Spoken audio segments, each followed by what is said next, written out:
So welcome back to Trent's Game Room. It's been a little while since I've done one of these. Basically, Trent's Game Room is just a recap of some of my thoughts and feelings about specific games that I've either been playing recently. Mostly, yeah, games that I've been playing recently. In this case, we're going to be talking about Metal Gear Solid 4, Guns of the Patriots. Now, I look at it through the perspective of a game developer's eyes, and I'm also just enjoying the hell out of it. And so I played through the entirety of Metal Gear Solid Guns of the Patriots. That's Metal Gear Solid 4, and it is the final mission. This is where heroes go to frickin' die, man. Solid Snake in his final mission. Basically, the game starts out where he's infiltrating this battle zone, this war zone in the Middle East, and he is old. I mean, he's basically packed on probably 50 years in the last 5 years. He looks like he's in his 70s, but it's rapid aging. This is what we're told at the beginning of the game is it is a combination of the Fox dye peptide that he was given for the Shadow Moses incident by Naomi Hunter, and it is a combination of that mixed with him being a clone of Big Boss, which we are very well aware of. We've known that since Metal Gear Solid on the PlayStation 1. And so when this game starts out, we're immediately hit with this realization that this is PS3 next gen Metal Gear coming from Sons of Liberty, coming from the old PS2 era into what was at the time the future of gaming. And they got a lot of product sponsorships. One of the neatest features about this game is that you have an iPod throughout the game because stress plays a role in the game, and you can actually find music from the entire series and listen to the music to like relax your stress levels. If your stress levels get too high, your gun starts to wave around. But what's really cool about this game, I think, is ultimately the story, feeling the stakes of this hero. And they really raised that sense of self-sacrifice that Solid Snake has. And this is why he's one of the greatest heroes of all time in video game histories. Still to this day, I don't think there has been, in my mind, any hero across multiple games where his level of sacrifice grew so much that he was willing to end his own life in order to save humanity so many times over. It's just an overwhelming sense of duty to humanity and leaving something behind and preserving the future. And these are the ideals of a soldier. And also the series plays a lot with misdirection of news media and how things are spun. And ultimately, we just get kind of really wrapped up in this kind of what I consider, quite honestly, it's a freaking soap opera for dudes. Okay. That's not to say that women don't like it, but it is a tough guy drama. You got characters that are double or triple agents. You've got dudes who die and then come back to life.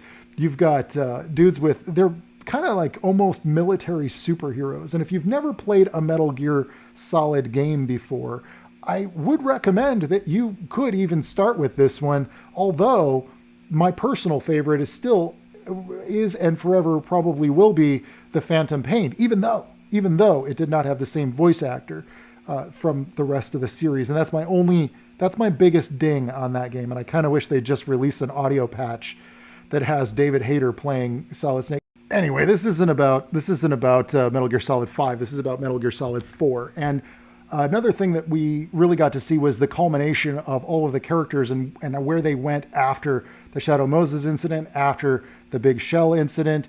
And there are a lot of echoes back to the first PlayStation 1 game. And it was definitely made as sort of like a fan service closing of that sort of arc for that character, even though it is kind of necessary. I realized after the fact, it is kind of necessary to play Snake Eater immediately after, Metal Gear Solid 2, because Metal Gear Solid 3 Snake Eater was something where we were introduced to the origins of these characters all the way back in the 60s and the beginnings of Foxhound and Big Boss and how he became the legendary soldier that made the Patriots, the Illuminati type of organization, want to clone him and turn him into Solid Snake and Liquid Snake. And then ultimately, obviously, Solidus Snake as well, who was the villain of Metal Gear Solid 2. And if you don't know what I'm talking about, you'd be totally lost. But they do a pretty good job of informing you, and I still think that the game is really solid. There were some things that I ran into that were kind of cheap. They introduced the Octo Camo system, and the Octo Camo system allows you to change out your camouflage to blend into your environment so that soldiers can't see you. But it doesn't always work so great. In fact, I think they overcompensated with it working. I mean, I had an experience where I was hiding in plain sight. A body laying on the ground that just happens to look like the rubble underneath it still looks like a frickin' body on the ground. And the enemy soldiers were literally stepping over my character's arms. But yet, they ran around a corner. They just knew where the hell I was, even though I was camouflaged in a different section. So, there were some things with that was a little bit wonky, and I think that they did perfect that by the time they got to the next game. I would have loved to have seen this game re-released in the Fox engine, or seen it done with a bit better graphic fidelity for the PS4 or PS5, because quite honestly, the PS3 wasn't really capable of handling the levels of HDR lighting that we have now. I mean, it really makes you realize how spoiled we are with modern technology and modern graphics cards and processes and such, because some of the areas, it just kind of seemed muddy, and dark and kind of hard to see things. And even though the content itself, the models, the engine, everything about it was really pretty solid, if you pardon the pun, across the board. It was limited a little bit. I mean, also 30 frames per second. It's kind of hard to go back to 30 frames a second after you've experienced, 60 frames per second on a PS4 or PS5, for example. The settings are particularly incredible. I mean, there were some zones, and if you watch my playthrough, you'll see what I'm talking about. There's some zones that you could just replay over and over. I mean, because there's so many different routes to take, little water ducts that you could climb through, sewage pipes, and climbing under buildings, shutting off power so that you can shimmy along electrical wires and get behind the enemy. I mean, a lot of things like that give you a strategic options that you just didn't have in any previous entries before that. Snake Eater played around with it a little bit. There was one area in Snake Eater where you could kind of find multiple entries into this cottage area where there was a base, but nothing at all on the level of what we have with Metal Gear Solid 4. It was revolutionary in that level and that way, and probably the closest thing we got to simulating an open world stealth game for its time. Because, I mean, Assassin's Creed was a stealth game, but not on this level. One of the core reasons why this series is one of my favorite of all times is that specifically you can replay just about any one of them over and over. And pretty much each one was sort of a landmark in the development of what could be done in video games. The first one on the PlayStation 1 introduced us to cinematic type of, like almost film level cinematics and character development, lots of plot twists, lots of side information, really bringing you into that universe, calling people on a codec, and then they can give you optional dialogue. These are things you don't even have to experience. That had never really been done in a game before. Most things were very linear up to that point. The second one gave us the same kind of thing, but on a much more of a graphical fidelity in that, like a higher level of it. So we saw these like very cinematic kind of camera work for the first time, and facial expressions that had also not really been done in any game previous to Metal Gear Solid 2. And then the third one brought us into what was essentially the roots of survival games. Since then, there have been a ton of games about, collecting food to survive or heal your wounds, or, your status within that environment, the temperature or the level of hunger that the character has, or injuries that the character sustains affecting your performance, gameplay, your character's performance, and how well they're going to respond or react to the environment.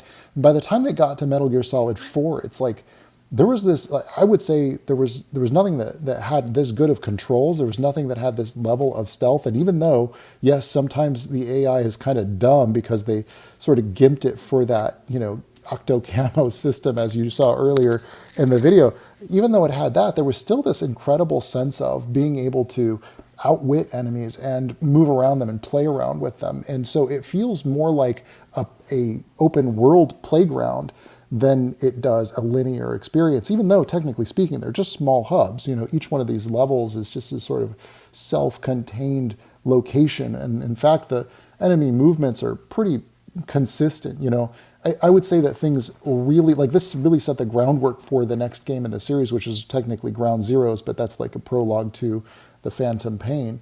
And without this game, though, I don't know that we would have had that. In fact, if you were to go back and replay this game or play it for the first time, it would feel very much like a modern game. And that's fairly true of almost all of the Metal Gear games, although by now, Metal Gear Solid 1 on the PlayStation 1, while I consider it the greatest PS1 game, I wouldn't say that it's, good controls by today's standards, but it was definitely like 10 years ahead of its time. And that's kind of what you get with these games. They're usually like 10 years ahead of their time or 5 years ahead of their time. They're usually the kind of thing that other developers and game industry professionals look at and aspire to, even though ironically enough, technically speaking, the Metal Gear games don't sell nearly as well as, many of the games that even I worked on, and that's not a brag. That's just to say, like, it's not generally the most accessible type of content. Not the majority of the public isn't buying into, tough guy military dudes that, with like superpowers and stuff like that. That's not a common thing. And Metal Gear gets so weird it ostracizes people sometimes. And by the time you got to Metal Gear Solid 5, it was real weird.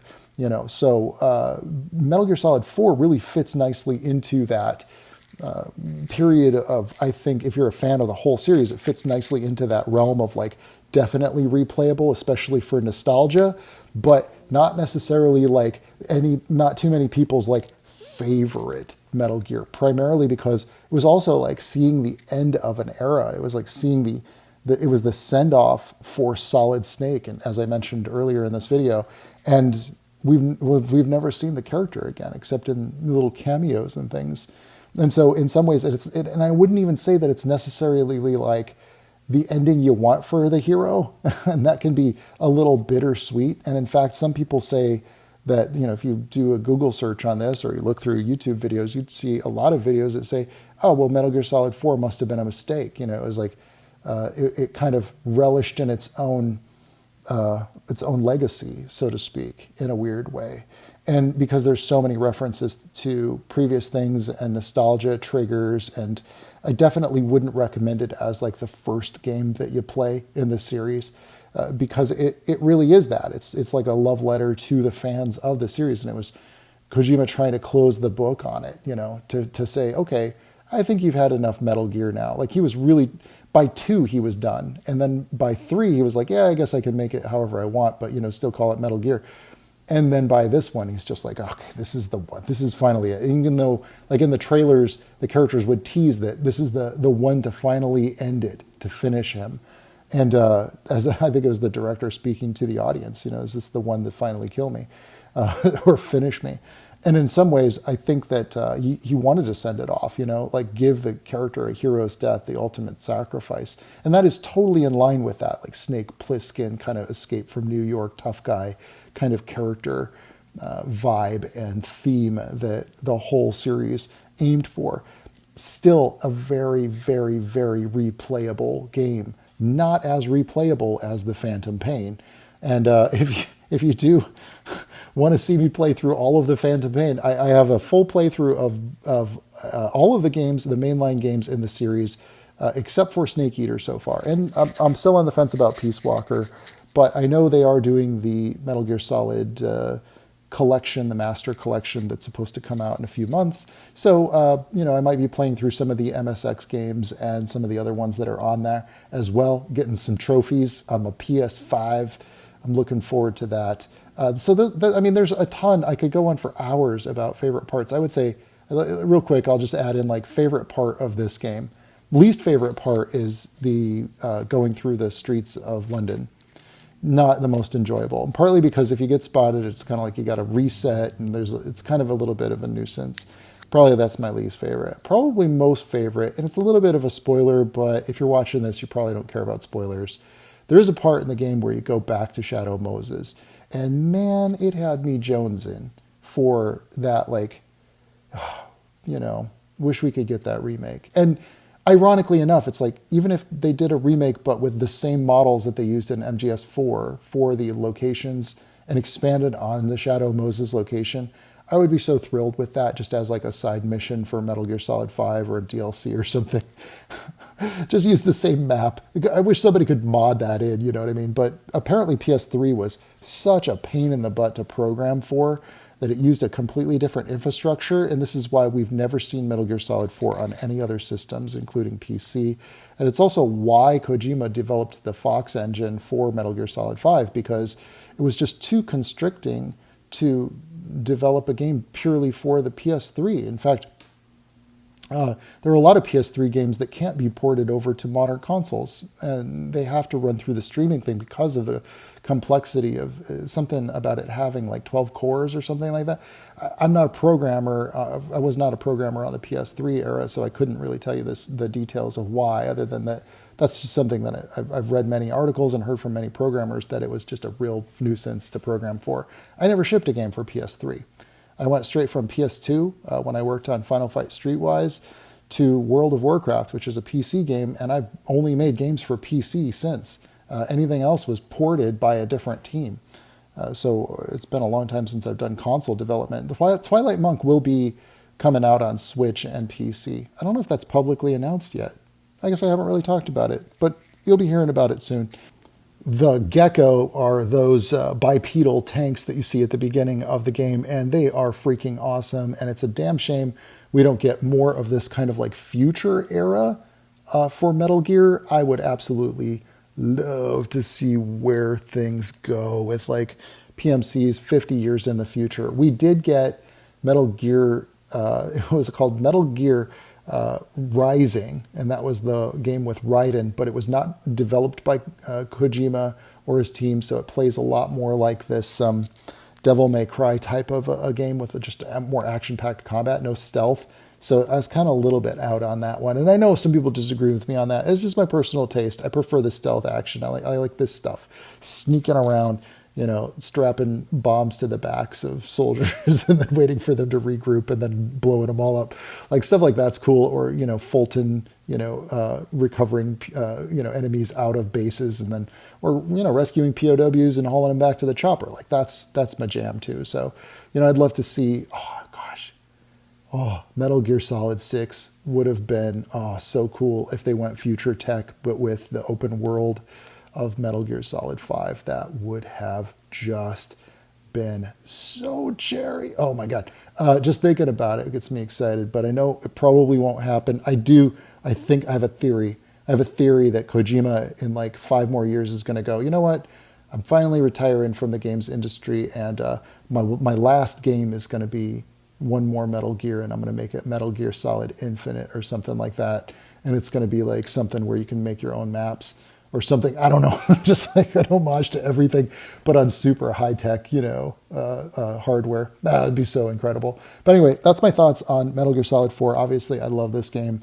And if you haven't ever played it, I don't suggest you start with this one. In fact, they've got Metal Gear Solid Delta coming out pretty soon, which is, I think, well, they say pretty soon, probably in 2024.